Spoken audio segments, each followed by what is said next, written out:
নমস্কার বন্ধুগণ, ফুটবল টিউটোরিয়ালে সকলকে জানাই স্বাগত। আজকে আমরা চলে এসেছি ইন্ডিয়ান ফুটবলের বেশ কিছু আপডেট নিয়ে। তো চলুন তাদের নিয়ে করে শুরু করা যাক। প্রথমে চলে আসছি কিন্তু কার্লোস ডেলগাডোর কথায়।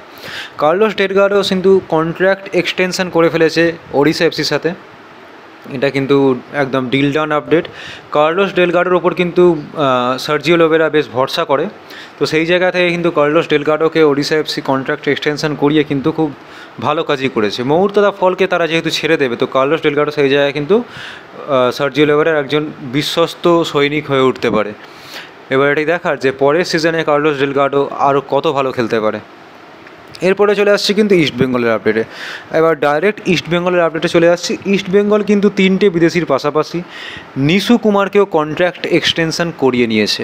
নিশু কুমার এবছর কিন্তু লেফট ব্যাক পজিশানে ভালো খেলেছে, ভালোই বলতে হবে, তার পারফরমেন্সটা গুড ছিল, অর্থাৎ অ্যাভারেজের থেকে একটু বেটার ছিল। কিন্তু ইস্টবেঙ্গলের ডিফেন্স লাইনটা এবছর যেরকম ফাম্বেল করেছে সেই তুলনায় দেখতে গেলে কিন্তু নিশুর পারফরমেন্স ভালোই ছিল। তো সেই জায়গা থেকে নিশুর কন্ট্রাক্ট এক্সটেনশানটা কিন্তু খুব দরকার ছিল, যেখানে প্রভাত লাকড়া অলরেডি চলে এসছে। তো নিশু থাকলে নিশু কিন্তু এবারে কিন্তু ব্যাকআপ হিসেবেও কাজে লাগতে পারে। আর এছাড়াও কিন্তু মোহাম্মদ রাকিবের সাথেও কিন্তু তারা কন্ট্রাক্ট এক্সটেনশান করে নিয়েছে। মোহাম্মদ রাকিবকেও তারা কিন্তু রাখতে চলেছে, এটাও কিন্তু একদম ডিল ডান আপডেট। দুটোই কিন্তু মার্কাস মার্গুলাও কনফার্ম করেছে, এর আগেরটাও কিন্তু মার্কাস মার্গুলাও কনফার্ম করেছিল। আর লাস্ট চলে আসছি ডায়ামান্টাকোস ট্রান্সফার সাগা। দিমিত্রিয়স ডায়ামান্টাকোসকে নিয়ে কিন্তু চরম জল্পনা, চরম নাটক হচ্ছে বাজারে, মানে ট্রান্সফার মার্কেটে।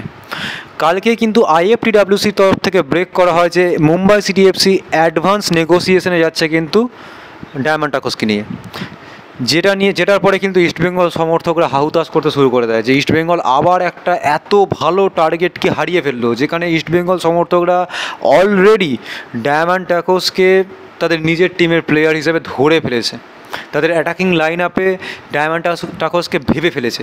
সেই জায়গায় কিন্তু ডায়ামান্টাকোস মুম্বাইতে সাইন করতে পারে বা সাইন করবেই, এরকম কিন্তু আপডেট বেরিয়ে আসে আইএফটিডাব্লিউসির তরফ থেকে। আইএফটিডাব্লিউসি একটি কিন্তু বিশ্বস্ত সংস্থা টুইটার হ্যান্ডেলে। কিন্তু মার্কাস কালকে টুইট করে, যে টুইটটার পর হয়তো একটু হলেও ইস্টবেঙ্গল সমর্থকরা ভরসা পেয়েছিল যে East Bengal is in the Fry, the panic is unnecessary.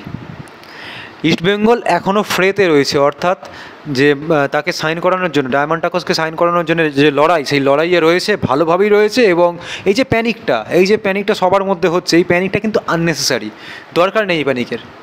আর আজকে কিন্তু মার্কাস আরেকটি টুইট করে কনফার্ম করে দেয় যে যদি ডায়ামান্টাকোস মুম্বাইতে সাইন করে তাহলে মার্কাস সবথেকে বেশি শক হবে। অর্থাৎ ডায়ামান্টাকোসের মুম্বাইতে সাইন করার চান্স কিন্তু প্রায় নেই বললেই চলে। আমি বলবো না যে একদমই নেই, কিন্তু প্রায় নেই বললেই চলে। যতক্ষণ না পেন অ্যান্ড পেপারে সাইন কোথাও হচ্ছে ততক্ষণ কোনোটাকেই কনফার্ম বলা যাচ্ছে না। কিন্তু যে খবরটা কালকে ব্রেক হয়ে এসেছিল যে মুম্বাই অ্যাডভান্স নেগোসিয়েশনে যাচ্ছে, যার জন্য ইস্ট বেঙ্গলে হাতছাড়া হয়ে যাচ্ছে ডায়ামান্টাকোস, সেই খবরটা কিন্তু আপাতত ভুল বলেই প্রমাণিত হলো। যে ইস্টবেঙ্গল তাদের জায়গাতে ঠিকঠাকই রয়েছে, মুম্বাই তাকে নেওয়ার জন্য এতটাও ঝাঁপিয়ে নেই যে ইস্টবেঙ্গলের অফারকে তারা টপকে যেতে পারছে, সেটাও কিন্তু হচ্ছে না।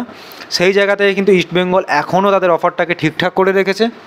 তো এবার এটাই দেখার যে ইস্টবেঙ্গল আলটিমেটলি ডায়ামান্টাকোসকে সাইন করাতে পারে কি না, এবং এই অ্যানাউন্সমেন্টটা কবে আসে। অ্যানাউন্সমেন্ট যতদিন না আসছে ততদিন কিন্তু ইস্টবেঙ্গল সমর্থকরা আর ভরসা পাবে বলে মনে হয় না। তো আজকের ভিডিও ছিল এইটুকুই। ভিডিওটি ভালো লাগে ভিডিওকে লাইক করুন, শেয়ার করুন এবং চ্যানেলটিকে অবশ্যই সাবস্ক্রাইব করুন, যাতে এরকম ভিডিও আপনারা আরও দেখতে পারেন। তো আজকের জন্য গুড বাই।